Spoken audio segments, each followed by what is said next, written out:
నమస్తే. ఈ మధ్యకాలంలో ప్రపంచంలోనే తుగ్లక్‌గా పేరు తెచ్చుకున్న, అతి కొద్ది కాలంలోనే ఆ పేరు తెచ్చుకున్న మహత్తరమైన అధ్యక్షుడు ఎవడంటే, అమెరికా అధ్యక్షుడు డొనాల్డ్ ట్రంప్ అనే చెప్పాలి. ఆయన తీసుకున్న నిర్ణయాలు చాలా దేశాలకి ఆహ్, వాంతులు తెప్పిస్తున్నాయి.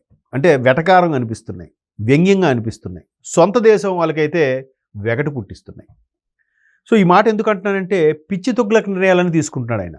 ఎంత పిచ్చి తుగ్లక్ నిర్ణయాలంటే, ఎవడైనా వినకపోతే సుంకాలు విధించడం. వాడి మీద ఒక స్టేట్మెంట్ ఇవ్వడం. మొన్నటికి మొన్న ఒక స్టేట్మెంట్, మీకెవరికైనా సిటిజన్‌షిప్ కావాలంటే ఒక 80,00,00,000 ఇస్తే అమెరికన్ సిటిజన్‌షిప్. 80,00,00,000 80,00,00,000 సంథింగ్. ఇట్లాగా ఏది పడితే అది పిచ్చి పిచ్చి స్టేట్మెంట్లు ఇచ్చేసి, అన్నీ రసాభాస చేసేసి, ఆ శాంతి ఒప్పందం నా వల్లొచ్చింది, దీనిది నా వల్లొచ్చింది, నేనే చేశాను, నేనే ఆపాను, ఇట్లా డబ్బా కొట్టుకొని అమెరికా అప్పులు తీర్చే కార్యక్రమంలో భాగంగా ఈ గోల్డ్ కార్డ్ పెట్టడము, సుంకాలు విధించడం అన్నీ చేస్తున్నాడు గానీ, చాలా అభాసు పాలైపోతున్నాడు. అమెరికన్ సిటిజన్స్ కూడా ఆయన మీద విశ్వాసం పోయింది. ఆయన మీద నమ్మకం పోయింది. నెక్స్ట్ ఎలక్షన్ తర్వాత ఆయన పరిస్థితి ఏంటో కూడా చాలా కష్టంగా ఉంది చెప్పడానికి. ఎందుకంటే రీసెంట్‌గా అమెరికా చేసే ఆగడాలకు సంబంధించి ఆల్రెడీ విపక్షం వాళ్ళు ప్రశ్నిస్తున్నారు. ఈసారి ఏదైతే ప్రజాప్రతినిధుల సమాఖ్య ఉందో, ఇది భారత్ సంతతికి చెందిన ప్రజాప్రతినిధుల సమాఖ్య ఉందో, అక్కడ సెనేటర్‌లో కొంతమంది మన భారతీయ సంతతికి చెందిన వాళ్ళు ఉన్నారు. పీపుల్స్ పార్టీ కానీ, రిపబ్లిక్ పార్టీ కానీ వాళ్ళకి సంబంధించిన వాళ్ళు ఉన్నారు కాబట్టి, వాళ్ళు కూడా ఒక మీటింగ్ ఏర్పాటు చేసుకొని ట్రంప్‌ని డైరెక్ట్‌గా కడిగి పారేశారట. మీరు ప్రతిదానికి కూడా భారత్‌తో వియ్యం కాకుండా కయ్యంకి వెళ్తున్నారు. మీరు అక్కడ వాళ్ళకి వీసా H1B వీసాకి ఇలా చెప్తున్నారు. టెక్ దిగ్గజాలను పిలిచి మీరు ఎవరినైనా రిక్రూట్ చేసుకోండి కానీ భారతీయులను రిక్రూట్ చేసుకోవద్దని చెప్తున్నారు. ఇలాంటి రకరకాల బాగా ఎలిగేషన్స్ అన్ని వైపుల నుంచి కూడా. అంటే ఆఖరికి ఆయన బిజినెస్ మ్యాన్ కాబట్టి, బిజినెస్ మ్యాన్‌గా ఉన్నప్పుడు ఒక వ్యక్తి ఆయనకి అమ్మాయిలను సప్లై చేసిన విషయం, వ్యవహారం కూడా ఈ మధ్యకాలంలో అమెరికా వార్తాపత్రికలో పెద్ద హల్చల్ అయ్యింది. ఇటువంటి నేపథ్యంలో ట్రంప్ ప్రధానంగా ఆయనకి ఇచ్చే చిక్కంతా వచ్చే చిక్కంతా ఎక్కడంటే, చైనాతో ఎలాగో కయ్యానికి కాలు దూవుతాడు, వారు నువ్వంట నేనంత అన్నట్టుగా రెడీగా ఉన్నాడు వారు కోసమైనా కానీ. కానీ భారత్తోని రష్యాతోని సత్సంబంధాలు లేకపోతే అమెరికా వాడికి పెద్ద తలనొప్పి. మరోవైపు జపాన్కు కూడా అమెరికా వాడు ఎప్పుడు సపోర్టివ్గా ఉండాలి. ఎందుకంటే ఎప్పుడైతే 1945లో హిరోషిమా నాగసాకి మీద ఈ అణుబాంబు దాడి జరిగిన తర్వాత జపాన్ నామరూపాలు లేకుండా అయిపోయిందో, దాన్ని మరలా పునరుద్ధరించి జపాన్ని ఒక స్థాయి నిలబడే వరకు సపోర్ట్ ఇచ్చింది మాత్రం అమెరికా ప్రభుత్వాలే, ఇంతకుముందున్న అధ్యక్షులే.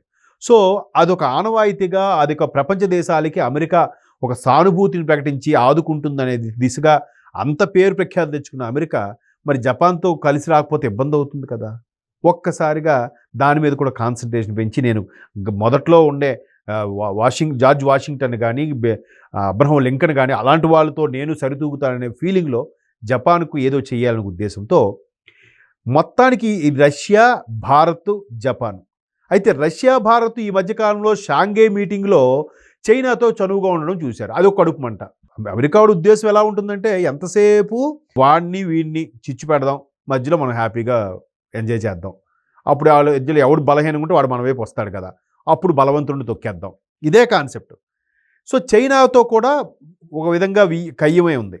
దానికి కూడా చెక్ పెట్టాలి అని ఏం చేశాడు, ఇక రాబోయే రోజుల్లో G7 ఏదైతే యూరోపియన్ కంట్రీస్ సంబంధించిన G7 సదస్సు ఉందో దాన్ని కాస్త ఆ షెడ్యూల్ని పోస్ట్పోన్ చేయించాడంట. పూర్తిగా క్యాన్సిల్ చేయలేదు, పోస్ట్పోన్ చేయించి C5 అని ఒకటి ఇంట్రడ్యూస్ చేయబోతున్నాడు. C5 కోర్ 5 అంట. ఆ కోర్ 5 ఏంటంటే అమెరికా, రష్యా, చైనా, జపాన్, భారత్కు కూడా ఛాన్స్ ఇవ్వబోతున్నాడు ఈసారి. ఎందుకంటే అమెరికా వాడు రష్యాతో ఫైట్ చేయలేడు, చైనా వాడితో కూడా ఫైట్ చేయలేడు. జపాన్తో పాటు కలుపుకోవాలంటే మరలా పేరు ప్రఖ్యాతులు, శాంతి కోసం జపాన్ కావాలి. వీటన్నిటికి పక్కన పెడితే వసుదైక కుటుంబంతో ప్రపంచంలో అన్ని దేశాలతో సఖ్యతగా ఉన్న ప్రభుత్వం భారత ప్రభుత్వం. మోదీ గారి ప్రభుత్వం ప్రతి ఒక్క దేశానికి వెళ్ళి మన యొక్క ఖ్యాతిని, మన యొక్క కాన్సెప్ట్ని విస్తరింపజేసేలా ఉంది. అందరితో స్నేహస్తం ఉంటుంది. మరి అటువంటి సందర్భంలో భారత్ కూడా కలిపితే, మనం భారత్కి ఈ మధ్యకాలంలో మా సొంత దేశంలో భారత సంతతి వాళ్ళే ఇంకో 4 ముట్టికాయలు వేశారు. లాభం లేదు. వీళ్ళందరినీ మళ్ళీ మనం కలుపుకోకపోతే రాజకీయంగా ఇబ్బంది వస్తుంది. నెక్స్ట్ రాబోయే 3 ఏళ్ళలో 4 ఏళ్ళలో ప్రెసిడెంట్గా ఉంటాడో ఉండడో డౌటు అనే ఉద్దేశంలో మెల్లగా భారత్ను కూడా కలిపి కోర్ 5 అని పెడతాడట. మన మీద ప్రేమ కొద్దీ కాదు. ఈ అమెరికా వాడు ఎప్పుడు చూసినా కుడి చేత్తో కరచాలనం ఇస్తాడు, ఎడం చేత్తో కత్తి పట్టుకొని ఉంటాడు. అవసరమైతే మనకి ఇచ్చిన చేతినే నరికేస్తాడు. సో అలాంటి దుర్మార్గపు ఆలోచన ఉన్న ఇక అమెరికా వాడు కోర్ 5 అనే కాన్సెప్ట్ తీసుకొచ్చి పెడతా ఉంటున్నాడు. దానికి ఇంకా దేశాలు కూడా అంగీకరించాలి. అన్ని దేశాలు అంగీకరిస్తే మేబీ భారత్ అన్నిట్లో ఉంది, G20లో ఉంది, మిగతా సభ్య దేశాల్లో ఉంది. ఇప్పుడు భద్రతా మండలిలో కూడా శాశ్వత సభ్యత్వం కోసం పూర్తి స్థాయిలో ఫైట్ చేస్తోంది. దానికి ఫ్రాన్సు, అమెరికా అడ్డుపడుతున్నాయి ప్రధానంగా. ఇంకెవరు అడ్డుపడట్లేదు. చైనా అడ్డుపడుతుంది కానీ వెనక నుంచి పొలబెడుతుంది.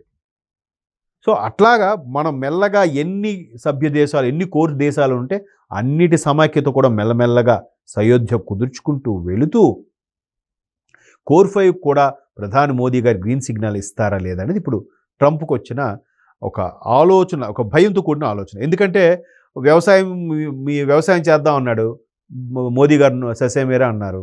తర్వాత ఏంటది పశువులకు సంబంధించి బిజినెస్ చేద్దాం అన్నాడు, నో అన్నారు. ఆల్రెడీ బొక్కలకు, అదే మన ఎముకలకు సంబంధించి, కోడి ఎముకలకు సంబంధించిన బిజినెస్ అవుతుంది KF చికెన్ వాటితో. సో ఇట్లాంటి ఇంకా కాన్సెప్ట్ పెంచేసి అమెరికా వాడికి రెవెన్యూకి వెళ్ళే ఉద్దేశం లేక మేక్ ఇన్ ఇండియా అనే కాన్సెప్ట్ తీసుకొచ్చి అంతర్లీనంగా భారతీయ ప్రొడక్ట్స్ని, భారతీయ కంపెనీలనే అభివృద్ధి చేసే దిశగా మోదీ ప్రభుత్వం ముందుకు తీసుకెళ్తుంది. కాబట్టి దీన్ని ఎలాగైనా క్యాప్చర్ చేయాలి. సరే, మన 5 దేశాల సమాఖ్య, మన 5 దేశాలకు వ్యాపారం చేసుకుందాం అంటాడు. ముందు కోర్ 5 అంటాడు తెలివిగా.